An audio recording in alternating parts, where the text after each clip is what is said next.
I know very personal po ito, pero I really need to share this with you dahil ako concerned sa kaligtasan ninyong lahat. Marami pa rin ang hindi nakakaunawa ng gospel. Simplicity of the gospel means Jesus alone. Wala nang iba. And after you got saved, hindi mo alam kung gaano ka nakalapit sa Diyos. Pag naligtas ng isang kaluluwa o isang tao, hindi niya na alam, di ba, yung kanyang kalagayan, kung ano yung magandang ginawa ng Diyos sa kanya. Nakakalimutan niya. Kasi pag naborn again siya, sumasali agad siya sa mga samahan na nagtuturo ng mga maling doktrina. I am so disappointed with the other people preaching on the streets. Maririnig ko, mali ang turo. Ito yung mga taong hindi mo naman pwedeng i-correct dahil tiyak. You know what? Baka ipagsigawan ka nila gamit pa yung megaphone nila. Sabihin nila nangingialam tayo, di ba? But concern comes from my heart. Dahil nakikita ko marami rin pong pwedeng makinig sa kanila at malin lang ng maling turo at mag-end pa rin sa impyerno yung mga makikinig sa halip na maligtas. Masisipag silang pumapanig sa mga buses, nagbibigay ng mga sobre, magpapatayo ng kapilya. I was someone na nung bata pa ako, a giver to that kind of system. O papanik ng ang ruta talaga niyan, marami sa Baclaran, bababa ng Mega Mall. Tapos from Mega Mall, di ba, merong footbridge, lilipat na naman pabalik ng Baclaran. Yung maraming ruta diyan dati. Ewan ko lang po ngayon kung nasaan na yung ruta. Okay. Why am I saying this? Dahil marami pong mga tao ang akala nila nasa right path sila, so balit nakakalungkot. I will share you some visions. Actually, vision po itong nangyari sa akin, hindi po siya panaginip. Meron po akong uncle, no? Pumanaw na po siya more than 10 years ago or something. Matagal na rin po. Ito pong tito kong ito ay naimbitahan ko na po sa isang EGR, Encounter with God Retreat. No, nung naging full grace na po ako, natatawa na lang ako sa EGR. Pero what is my intention of inviting my uncle to this EGR service or parang retreat, ne? Siyempre, ako naman, sa akin, hindi nakikinig yun Kasi pamangkin ako. At napakabata ko during that time. Bata ako. So, bata ka lang, may ganun ugali. Bata ka lang, wag mo kung matanda ako. You know, they have that kind of mentality. So, siyempre, bata tayo. Sorry for that. Teenager ako. Bata. Makikinig pa sa akin yun? I really don't think so. So I invited him over to an EGR, and then it was held dun sa isang institutional church where I was attending I think mga ilang taon din ako dun sa institutional church na yun. Naging active din ako, pero masarap kasi yung ganun din na meron kayong activities. I mean na po natin yan. That's kind of warming to the soul, no? Especially meron kayong gawain, may excitement siya na nakre-create sa heart mo. Pero ang problema, ito po yung nangyari, EGR. Ito po ay tumagal ng tatlong araw at 2 gabi. Third day graduation di ba? So, ito pong nangyari. So, kinikwento sa akin nung isang kasamahan namin doon, nagbabantay. Kumusta po yung tito? Ganon. Yung tito mo, yung matangkad na mistiso. Sabi niya, yung parang Kastila. Sabi niya ganon. Opo. Sabi niya ganon sa akin. Yung labas ng labas, maya-maya nagsisigarilyo. Maya-maya yosi ng yosi. Sabi niya ganyan. Nahihiya naman kami sa kanya kasi parang Jahe naman, mas matanda sa amin. No? Yung mga tipong ganyan ba? Sabi ko naman, sabihin na lang po niya sa akin kung yung pero importante yung pagpapatanggap sa Panginoon, naabutan naman po niya ako. Ayun, naabutan naman daw niya. At actually, binidyo pa nga. Nakita ko naman po dun sa video. Medyo, nakapikit naman siya habang ginagawa yung pagpapatanggap. Kasi mahalaga po sa akin yon. Dahil from there, talagang magkakaroon ng quickening ang puso ng isang tao pag pre-preach na yung gospel, no? At saka, by the way, yung institutional church na pinanggalingan ko ay nagtuturo po ng grace. Tandaan niyo po yan, ha? Meron lang ako mga bagay na hindi nagustuhan kaya umalis ako. Okay? Na hindi na maganda talaga. Hindi ko na matolerate. Okay, so yun. Pero sa doctrine, 100% maganda. Maniwala kayo sa akin. Grace yan. Okay. So, yun po ang may ilang reasons lang talaga. Hindi ko na po bakit mabanggit dito. Yun din ang reasons nung ilan na umalis na marami. Pero ako nauna. Diba? Talagang doon pa lang yes, ginamit na ako Hindi ba? So, ayun po nangyari doon. Ang uncle ko, nandoon, natutulog, air condition yung place na kanilang pinagdausan nito. Ganon, ganyan. Nagustuhan niya. Then, dumating yung graduation niya. Siyempre, ibang kamag-anak namin pumunta bilang suporta. Nilagyan siya ng sampagita, nilagyan siya ng, alam mo yun, yung mga bulaklak. Binigyan ng ganon. Maganda naman yung graduation.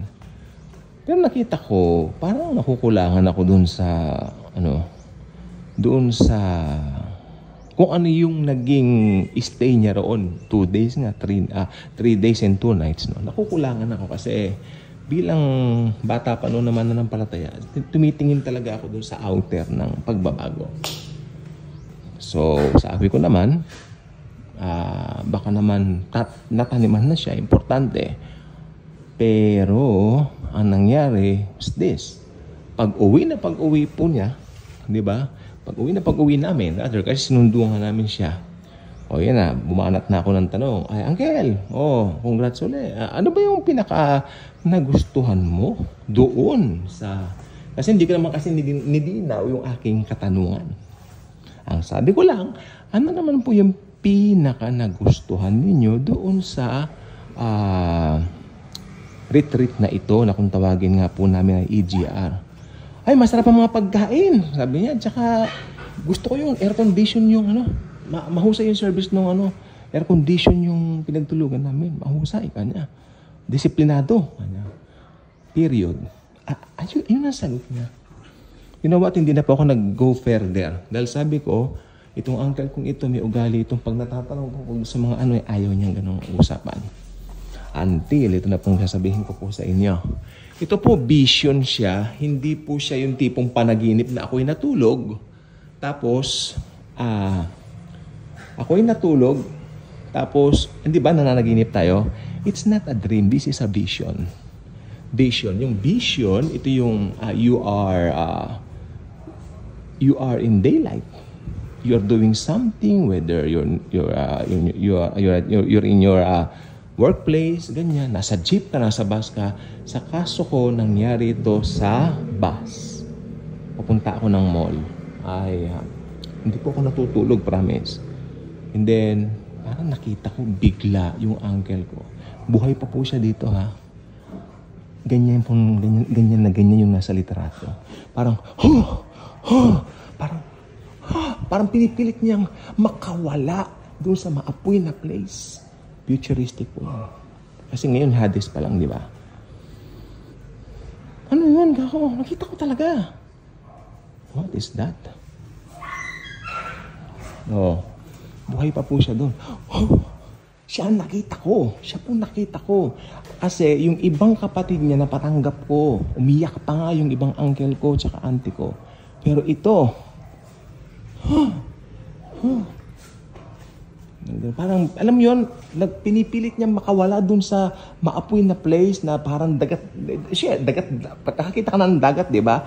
Nasa gitna, tapos maapoy na. Gusto niyang makawala. Period. Ayun na nakita ko.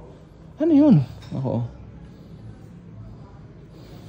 Until after ilang months, namatay na po siya. Nung namatay po siya, busy po kami nun sa pagba-Bible study namin.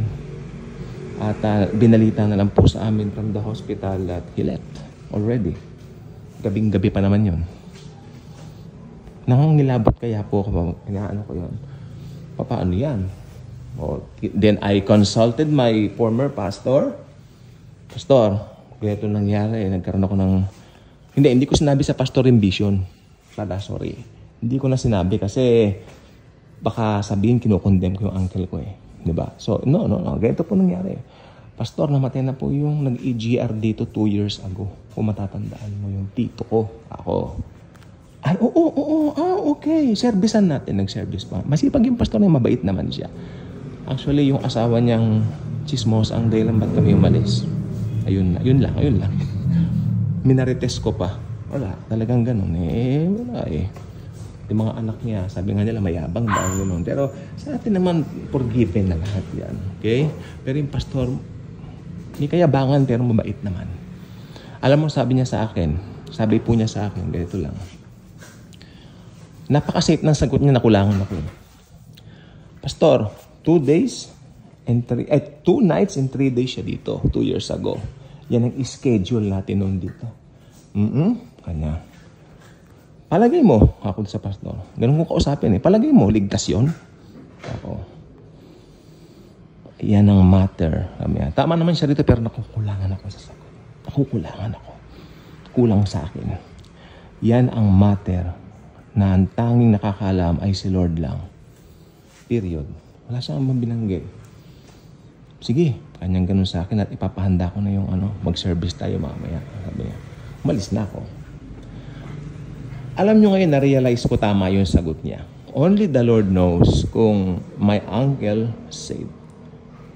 Ayoko rin tumingin dun sa mga ipinakita niya right after that dahil sa totoo lang po, nagmumura pa rin right after that EGR. So, ang gusto kong sabihin po ngayon, nakakakilabot yung vision ko na yon. At saka, pag meron tayong sinera ng good news, huwag mong ipagpilitan yung gospel. Huwag mo siyang pilitin na maborn again. Halika rito, pipilitin kita. Kailangan tanggapin mo si Jesus. Huwag mong gagawin yon. Kaya yung mga panukala ngayon, dapat bang gawin ang Biblia na talagang mandatory sa mga school? Ako hindi po ko payag. Mas maganda kung pag-aaralan nila ito, bukal sa loob nila. Hindi yung minandatory mo na parang sa pilitan. Ayoko po ng ganon.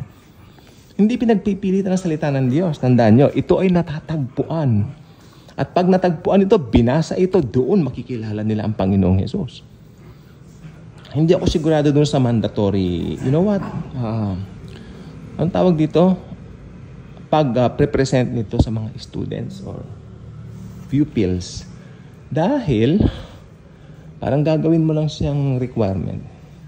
Wherein, mas maganda sana, pagpalagay mo na, pwede rin siguro yon kung gagamitan naman ni Lord yung paraan na yon para mas marami makakilala.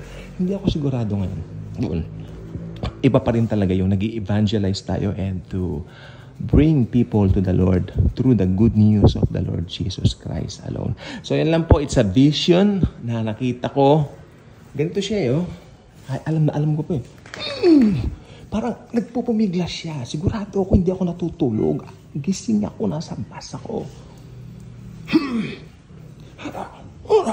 May sound pa Yung boses talaga niya. Marami siyang kasama pero siya talaga yung kitang-kita ko. Then after ilang months nga pumanaw, di ba? Siyempre lalo akong nagulantang, Lord, ano yan? Ganun lang po ba yun? Namatay ng nakakakilabot. Grace is grace. Yes. Pero simple lang naman ang gagawin. Tanggapin lang naman, di ba? Hindi naman mahirap yun.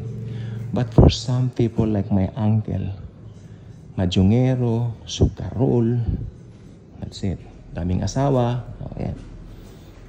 Pinasabi ko ito, hindi ako nangongondem. Sinasabi ko po ito bilang mga bunga ng kanyang ginagawa after nung nasabing EGR. Kaya ngayon hindi ako believe sa mga EGR, sa mga ganyan, because yung mga ganyan, programs lang po yan. Iba pa rin talaga yun, nangaral tayo ng ebanghelyo, walang ibang itinaas, kundi si Jesus lamang. Bye-bye.